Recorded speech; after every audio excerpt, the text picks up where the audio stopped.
Luke 4:18 to 19. The Spirit of the Lord, because He has anointed me to preach the gospel to the poor. He has sent me to heal the brokenhearted, to preach deliverance to the captives, covering of sight to the blind, to set at liberty them that are bruised, and to proclaim the acceptable year of the Lord. Our God is Jesus, Jesus the Anointed One. Amen. Yung culture naman, bigkasan natin, I am a blessing. I am anointed. I am a believer. I am a good follower. I don't Destroy, I build.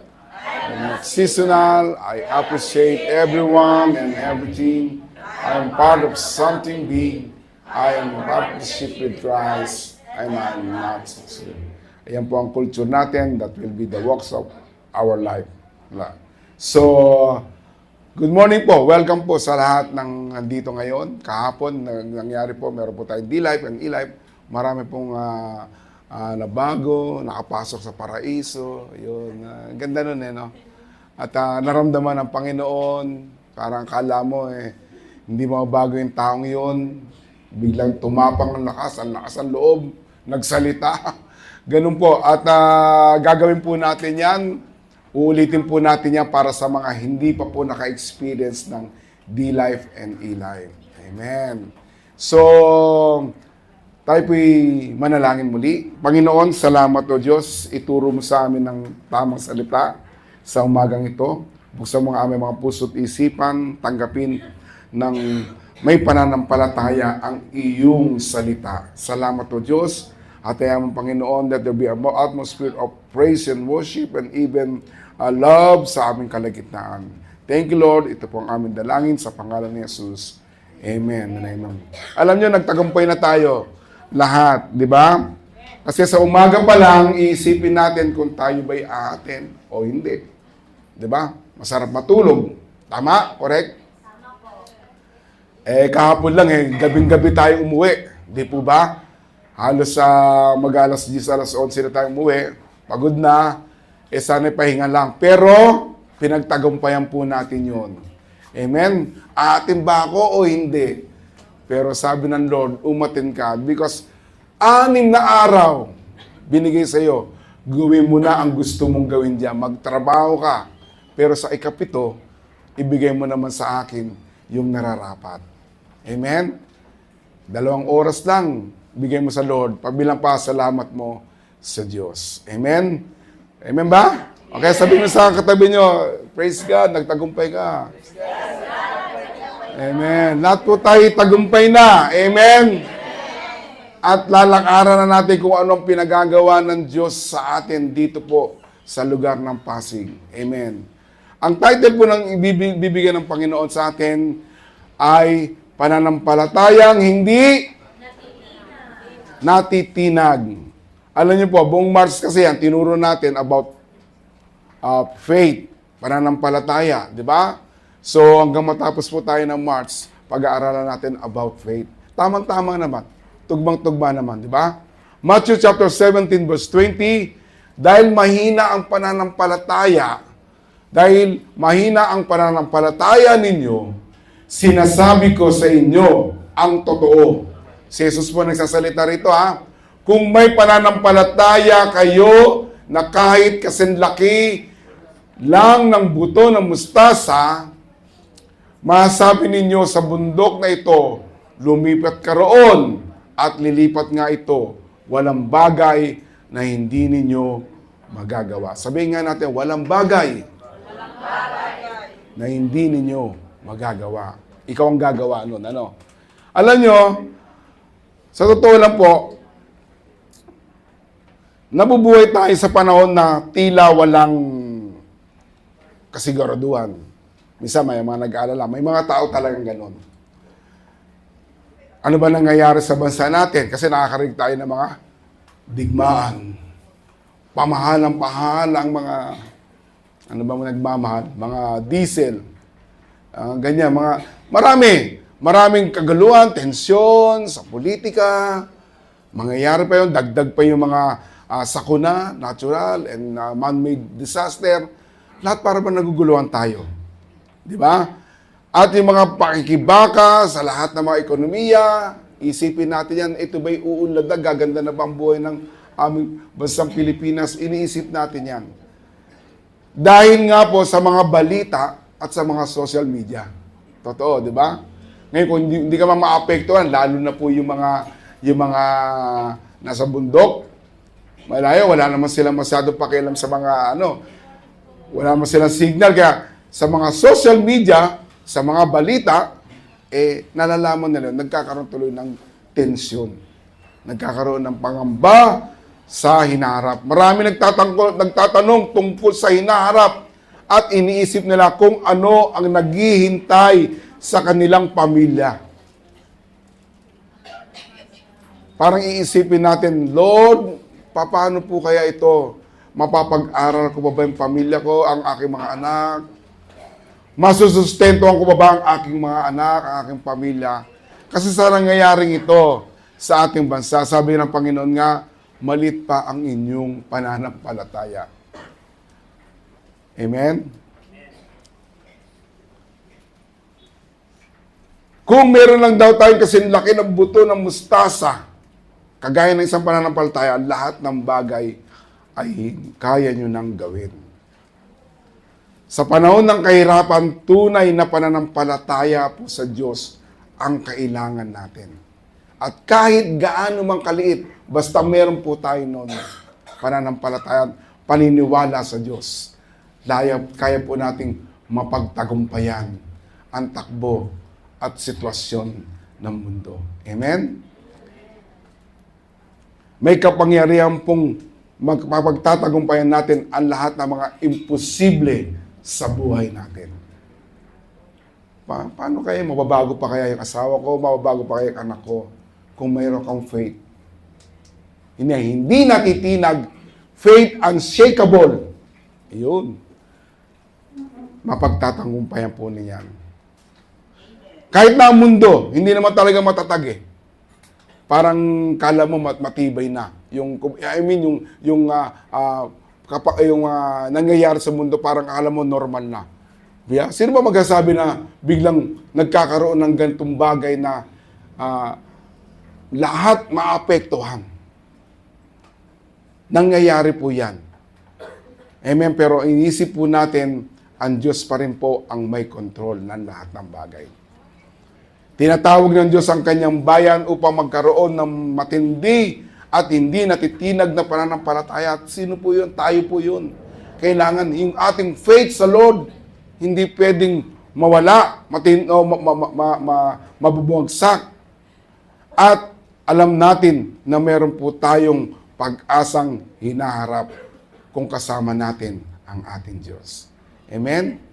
Magdilim na mundo, pero ang pananampalataya mo naroon, lahat ng pangako ng Diyos ay iyong matatanggap. Amen? So, 4 lang po. Sandali lang po tayo mag-uusap-usap dito. Meron pong 4 na praktikal na paraan upang magkaroon ng pananampalataya sa Diyos sa mga huling araw na to. Amen. Praise God. Unang-una, kung gusto nyo tumatag ang inyong pananampalataya, magkaroon kayo ng praktikal na pananampalataya o yung sa sarili mong paniniwala sa Diyos. Number 1, palakasin ang inyong pananampalataya sa pamamagitan ng salita ng Diyos. Amen? Siyempre, ang Diyos at ang kanyang salita, hindi mo pwede paghiwalayin yan. Maaari sabihin mo, mahal mo ang Diyos, pero ang salita niya ay hindi mo pinag-iingatan o hindi mo binabasa. Malabo pong sinasabi mong mahal mo ang Diyos. Dahil ang Diyos at ang kanyang salita ay iisa. Amen? Romans chapter 10 verse 17. Sumasampalataya, so then faith cometh by hearing, and hearing by the word of God.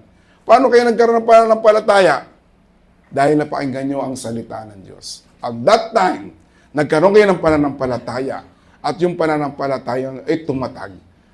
Lumalago sa pananampalataya kapag patuloy po tayong nakikinig. Amen? So, yung ginagawa po nating gabi at araw na pagpipray at pagpakikinig ng salita ng Panginoon at pagbubulay-bulay, pagbabasa ng kanyang salita, ito po ay patuloy na lumalago ang ating pananampalataya. Mag-i-stop lang yan kung in-stop mo na rin yung word ng Lord sa buhay mo. So, nagkakaintindihan po. Kasi kung sisiksikan mo siya sa isip mo, puro salita ng ibang tao, paniniwala ng ibang tao, papasok sa iyo, yung faith mo sa Lord, mababawasan at maaari pang mawala. So, tayo po'y lumalago sa magitan ng pakikinig lang, pagbabasa. So, lahat po tayo nagbabasa ng Bible. Amen? Amen ba? Amen. Parang mamaya pa ako basta magbabasa. So, lagi niyo pong basahin yan. Kahit isang verse lang, 2 verse, 1 linggo niyo basahin. Ayun lang, doon lang kayo. Ano kaya ang Lord ang basahin mo rito? Basahin mo na isang chapter, o kaya kalahating chapter, araw-araw yun. Mahalaga po yun upang tumatag yung inyong pananampalataya. Amen? Dapat tayong higit na umasa sa katotohanan na ang Diyos kaysa sa takot na naririnig natin dito sa paligid. So, ang pakikinggan po natin ay yung salita ng Diyos. Iwasan mo makinig ng mga yung mga negatibong bagay.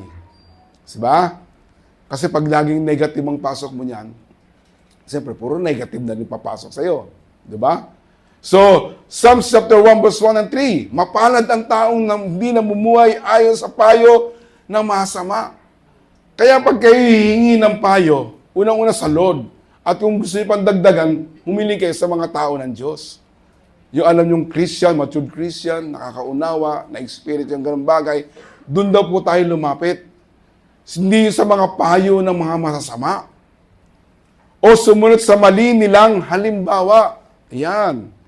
At hindi nakikisama sa mga taong nangungutya. Sa halip. Ayan. Ito po yung dapat, lalo na tayong mga Kristiyano, na mga kabataan, mga matanda at bata.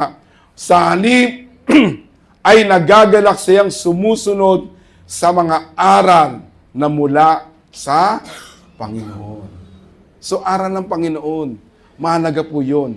At araw at gabi, ito ay kanyang pinagbubulay-bulayan. Sino pa walang Bible dito?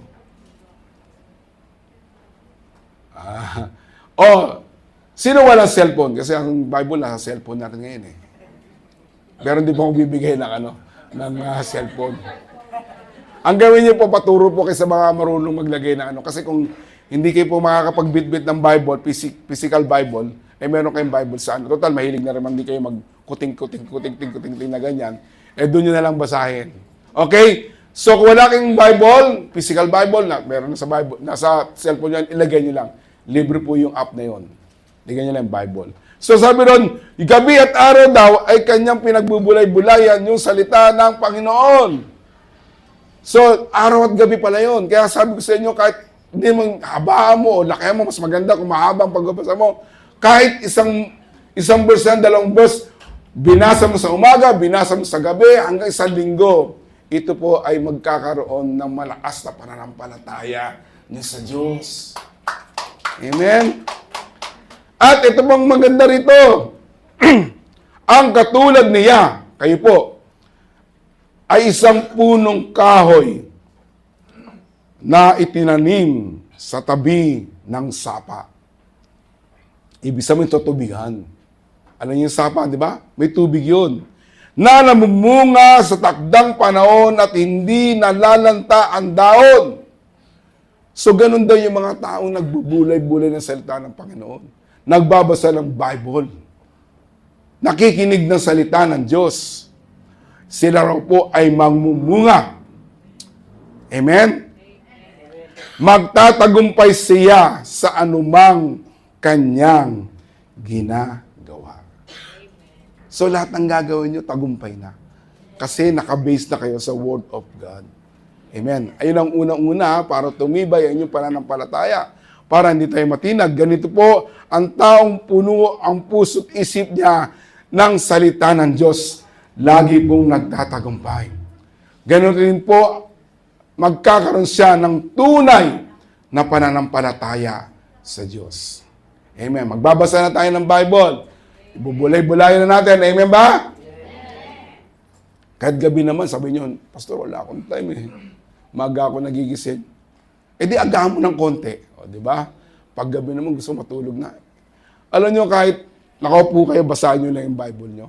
Sabi ko sa'yo, kung wala ka ng Bible, may cellphone ka naman, doon nyo tignan yung Bible nyo. Lagi nyo pong pagbubulay. Huwag nyo pong ihiwalay ang Diyos at sa Kanyang salita. Dahil ang salita po, siya na mismo ang Diyos.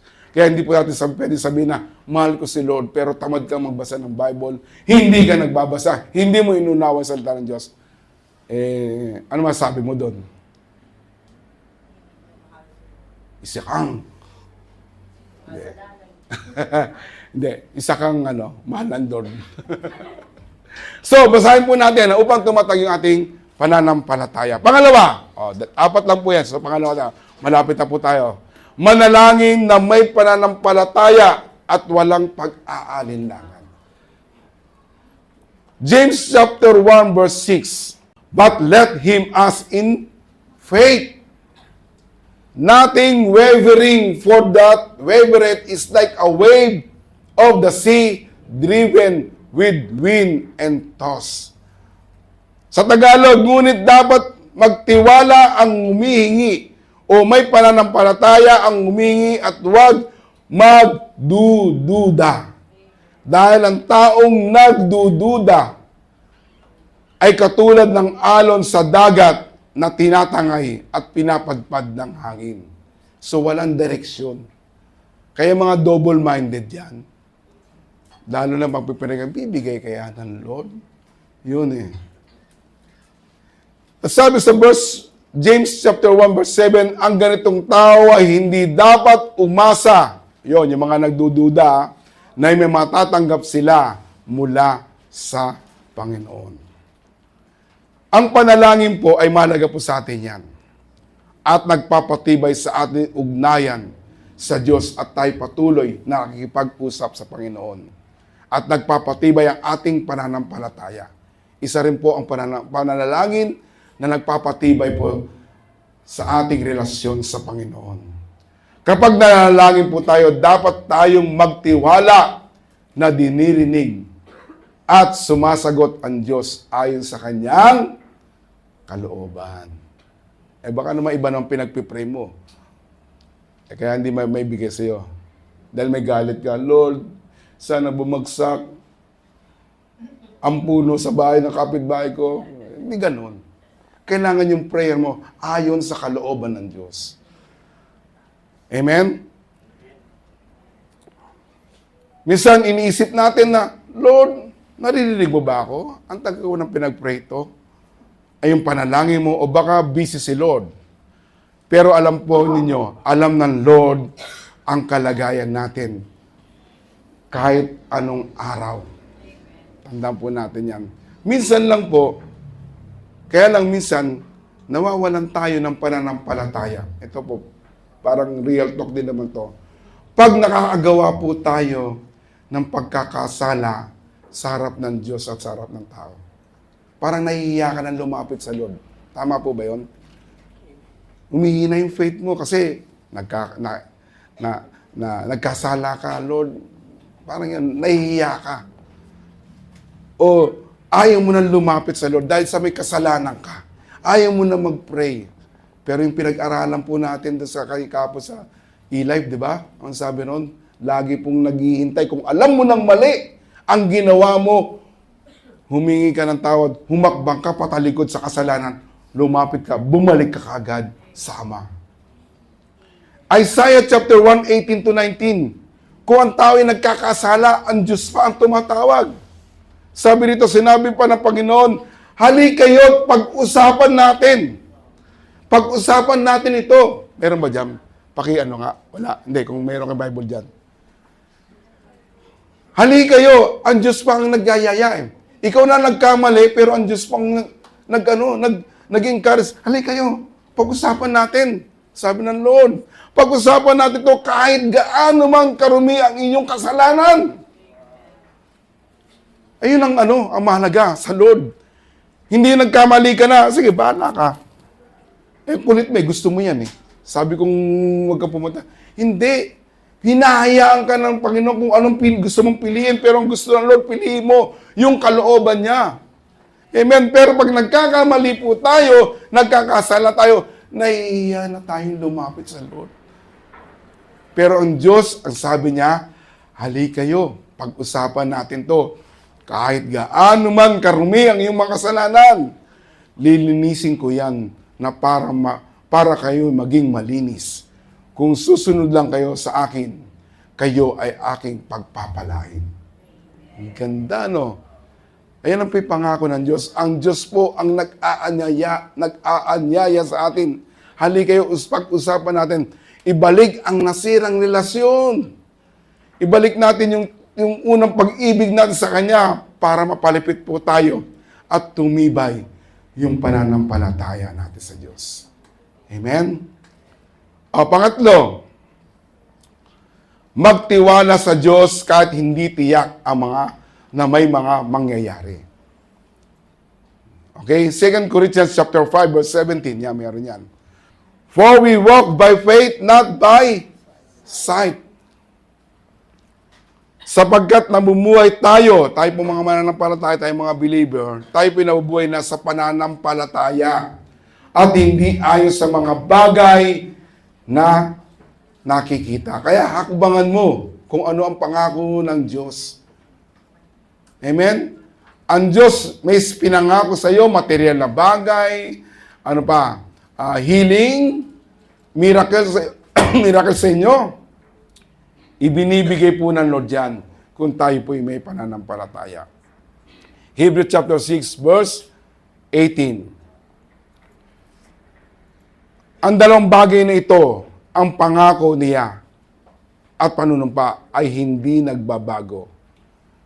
Dahil hindi magawang magsinungaling ng Diyos. Kung meron po kayong pinangahawakang salita ng Diyos at inyong pinaniwalaan, huwag po kayong mag-alinlangan dahil ang Diyos po ay hindi nagsisinungaling.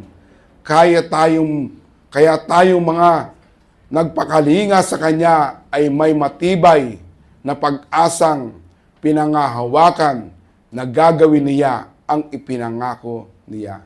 I know may mga pinangako ang Lord sa inyo. So pinag-pray mo na, Lord, gusto kong makapag-abroad ang mga anak ko. Yan.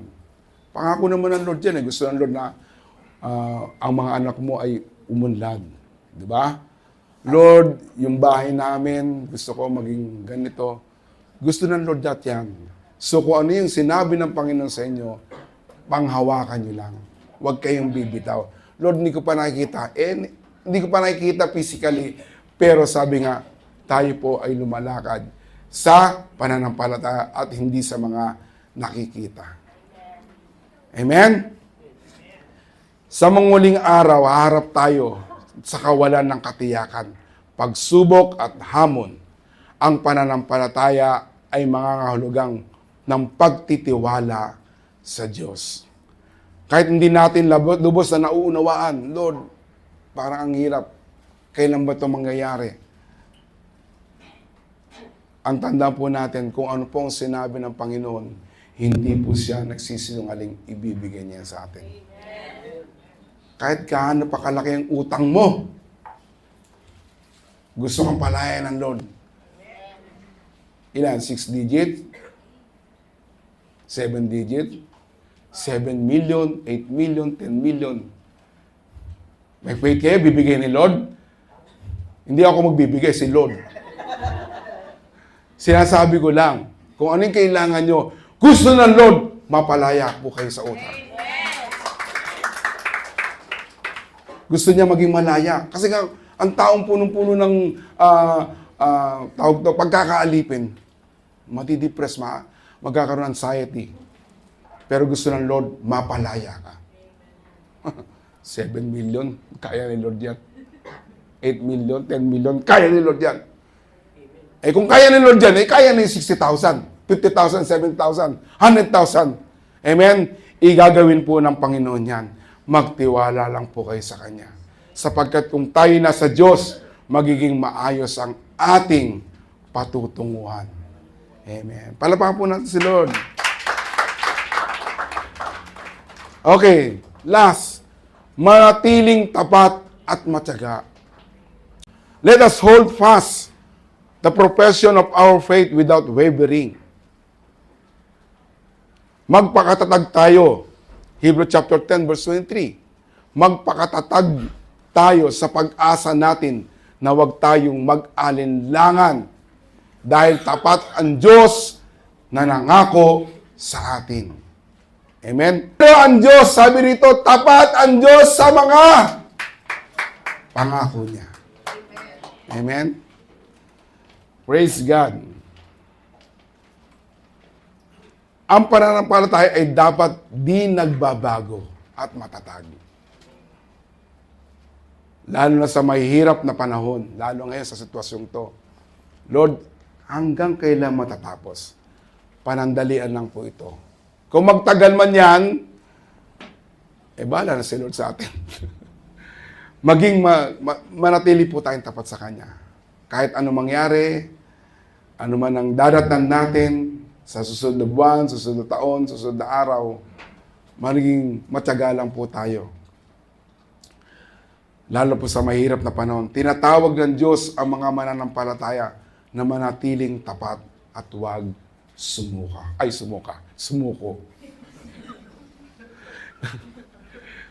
Huwag po tayong susuko, maging matibay po tayo. Hindi po tayo iwanan. Subok na po na natin ang Panginoon. Amen. Kaya nga sabi ng Panginoon, ngunit ang mananatiling tapat hanggang wakas, siya lang ang maliligtas. Yung faith nyo, tatagan nyo. Hawakan nyo yung pananampalataya sa Diyos. Patuloy po tayong manatiling matatag ang pananampalataya at hindi natitinag. May isa pong istorya na nangyari kay Jesus sa Luke chapter 8 verse 22. So isang araw, sumakay si Jesus sa isang bangka. Okay? Kasama niya yung mga tagasunod niya, yung mga disipulo niya. Sinabi niya, tumawid tayo sa kabilang lawa. Lipat po tayo sa lawa. At gano'n na nga, kita nyo, kasama nila yung mga na disipulo niya, yung kanyang mga tagasunod. So, ibig sabihin, pinakikinggan nila si Jesus. Sabi niya, lilipat tayo, punta tayo sa kabila. Ngayon, nung naglalayag na sila, si Jesus natulog sandali. So, alam natin si Lord natutulog din talaga, no? So, nakatulog siya sa bangka, at maya-maya, lumakas yung hangin. At pinasok na maraming tubig ang bangka nila. Kaya nalagay sila sa panganib. Pero si Jesus tulog pa rin. Ang ganda lang po ng ginawa ng mga disipulo dahil sumunod sila, narinig nila ang tinig ng Lord, sumama sila kung saan man pumunta si Jesus. Pero may pangyayari po na bilang nagkaroon na malakas na hangin at medyo siguro natatabunan ng tubig yung kanilang bangka, yung kinalalagyan nila. Pero hindi nila naisip, kasama nila si Jesus. Okay, nangyari lang. Ito kagad na pumasok sa isip nila. Sabi niya, guro, ginigising na, lulubog tayo. Ay kagad sila, lulubog tayo kasi, pero si Lord, nakatulog pa rin. Hindi ko paano kayo ginagawa ni Lord. Lulubog na raw sila, pero kasi Jesus nakatulog. Alam nyo, tayo sumasakay ng bangka, tama? Ako sumakay ako ng barko, ang tagal kong seaman. Talaga nung ako yung nag-seaman talaga, yung aming alon talaga, Lord, talagang binigay ko na sa Lord yung buhay ko nun eh.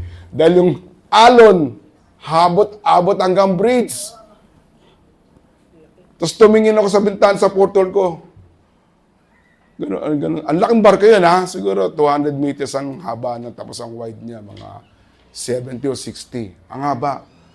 Ganun. Talagang ginalaw. Kasi naranasan namin yon yung Eurek Lido, tawag ng ganun eh. Euroclydon ang tawag doon. Birihin mo, hanggang isang bansa, galing kami ng Japan, punta kami ng Canada noon. O Canada, puntang Japan. Ewan ko, siyam na low pressure ata dinaanan namin yon. Ang grabe, ganun-ganun kami. Sinilip ko yung portal ko, umaabot na sa mga tasan ng aking cabin, pero merong sa portal. Umaabot yung tubig doon. Sabi ko, Lord, ikaw na pong bahala sa pamilya ko. Yun. Pero hindi po na pinabayaan ng Lord. Kahit dumaan po ng mga bagyong yun, ligtas naman po kaming nakarating sa aming pupuntahan. Kasi ang biyahe namin, parang abutin lang kami ng 12 to 15 days. Umabot po kami ng 25 days na biyahe. Dahil nga po sa alon na yan. Pero pagkasama may pagkristyano ka pala, although naiisip mo kagad, pumapasok kagad yun, may isip mo na, Lord, tulungan mo kami. Eto naman mga disipulo niya, Lord, lulubog na tayo. Siguro makakalulubog na talaga. Pero ang ginawa ni Lord, bumangon si Jesus. Ito na yung bida. Si Jesus. Sabi niya, ang ginawa niya, hindi mo niya kinagalitan. Hindi mo niya kinagalitan yung mga disipulo. Sarap ang tulog niya. Bumangon si Jesus. Ang ginawa niya, tumigil ka. Malakas na hangin at malalaking alon. Talagang malakas na talaga yung hangin. Tumigil nga ito at biglang kumalma ang panahon. Sinabi niya lang yun, ha? Okay?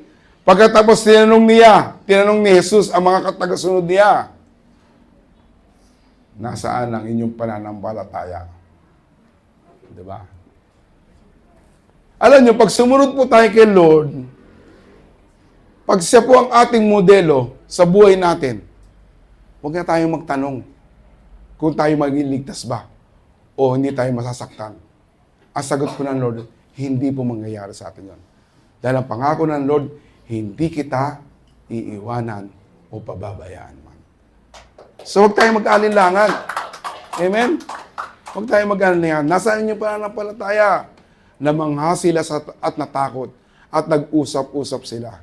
Sino kaya ito? Kahit ang hangin at ang alon ay inuutusan niya at sumusunod yun. Kaya tayo, yung faith natin, tatagan natin. Huwag tayong unshakable faith. Hindi pwedeng matinag. Amen? Tatagan po natin.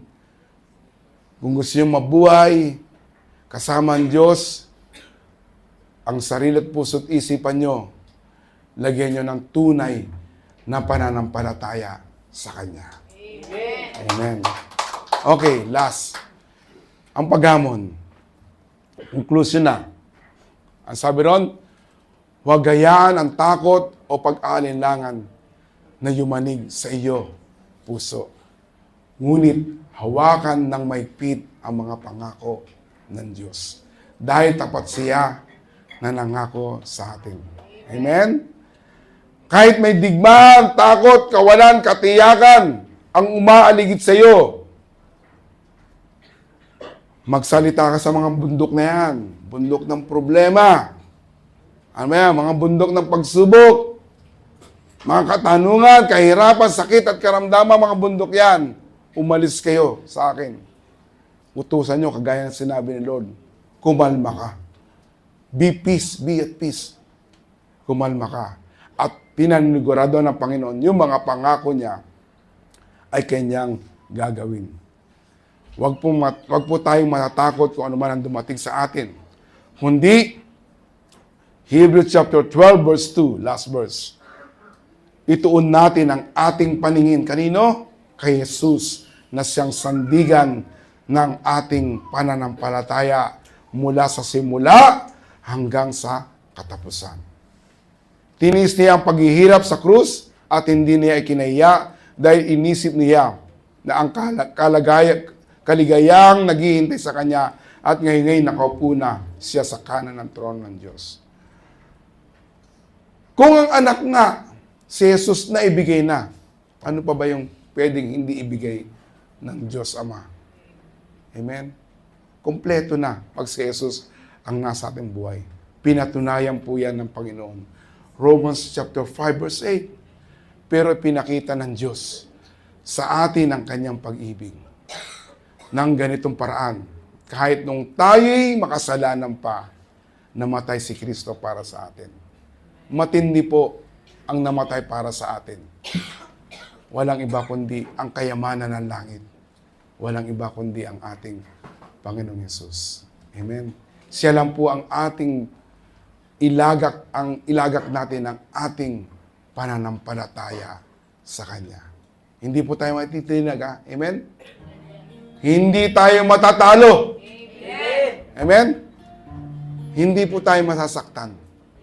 Lagi niyo po tatandaan, hindi po tayo iiwanan ng Diyos.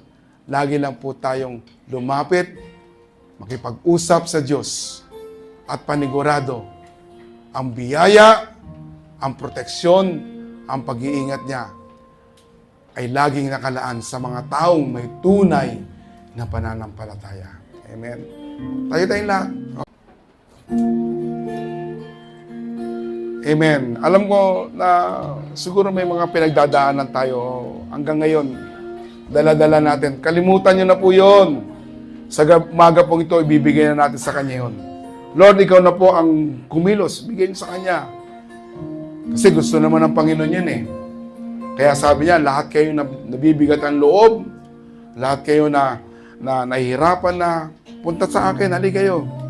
Mag-aral kayo sa akin. Dahil yung ibibigay sa inyo magaang, hindi kayo mahihirapan.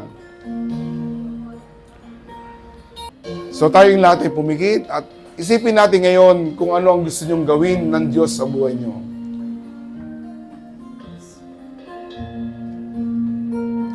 At habang tayo nakapikit, we concentrate our mind and heart to the Lord Jesus.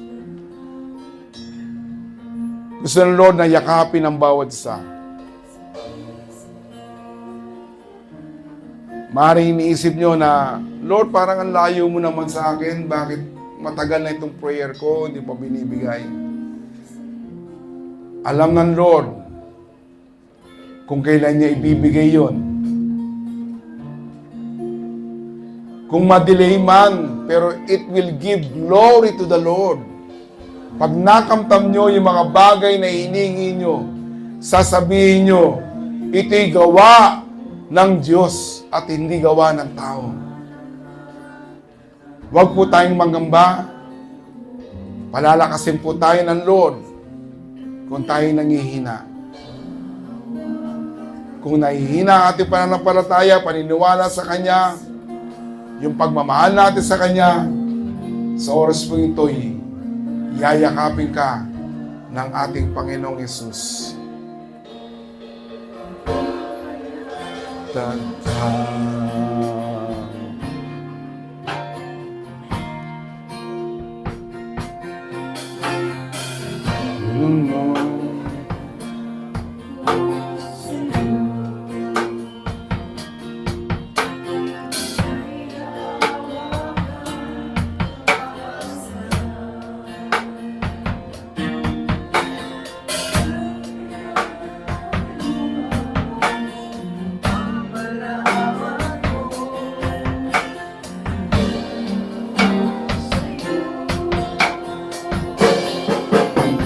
Huwag magamba, ako ang iyong Diyos.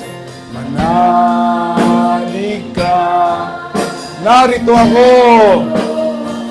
Oh, magtiwala ka, manalig ka ang lubos. Yes, Lord, huwag mong bibitawan ang bawat isa.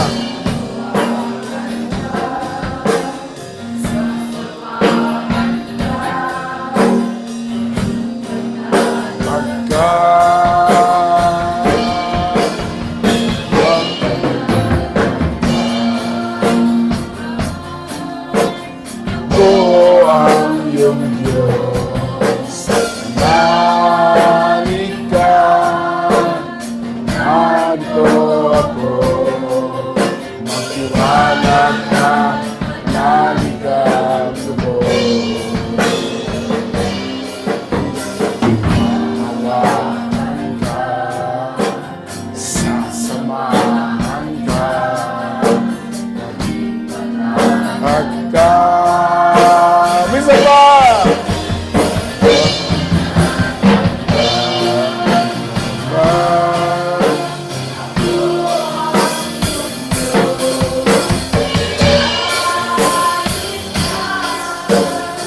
narito ako.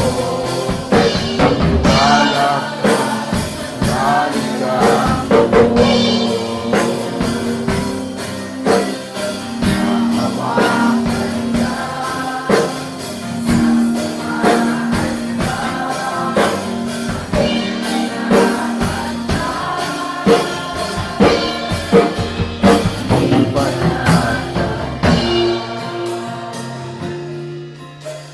Taas po natin ang ating mga kamay. Lord, nakita mo ang aming mga kamay. Patuloy mong abutin ang bawat isa sa umagang ito. Hipuin mo, Panginoon, sila ng iyong banal na Espiritu Santo. At tunay, Lord, sa oras pong ito, ay nagnanais na magkaroon ng kagalingan sa mga katawan nila. Sa mga sakit at karamdaman ng kanilang pamilya, sakit sa relasyon, sakit sa katawan, o sakit sa pinansyal. Lord, sa oras mo ito'y pagalingin mo ang bawat isa sa pangalan ni Jesus. In the name of Jesus. Hayaan, Panginoon, kami magtiwala at manampalataya. Palakasin ang aming pananampalataya sa pamamagitan ng iyong mga salita. Salamat, Panginoon. Ang oras na ito, Panginoon, ay nilaan mo sa bawat isa upang mapakinggan ang iyong salita na magpapatatag sa kanilang buhay Kristiyano. Lord, ang pamilya namin, Panginoon, ay huwag mong pababayaan. Huwag mo kaming lilimutin. Ang pangako mo ay mangyayari sa lahat ng taong may tunay na pananampalataya sa iyo. Lord, palalayain mo ang bawat isa sa lahat ng pangamba, sa lahat ng pag-alala, sa lahat ng pagkakautang, sa lahat ng taong umalipid sa bawat isa. Lord, ay patuloy mong palalayain in the name of Jesus. Holy Spirit, move. At hayaan, Panginoon, yakapin mo ang bawat isa ng iyong pag-ibig sa umagang ito. Salamat, O Lord.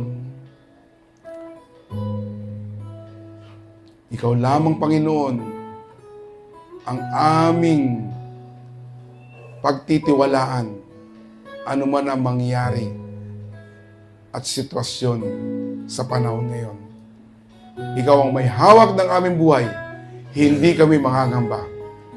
Kasama ka namin, Panginoon. Kasama kami sa bangka mo na hindi lulubog. Bagus doon, maglalayag kami, Panginoon, kasama ka. Na tahimik, mapayapa ang dagat na aming paglalagyan. Salamat, Panginoon. Punuin mo ng pagpapala ang pamilya, ang tahanan ng iyong mga anak. Thank you, Lord. Bless you, O God. We give you all the praise. We give you the honor. In Jesus' name. Amen. Amen. Palapang po na si Lord.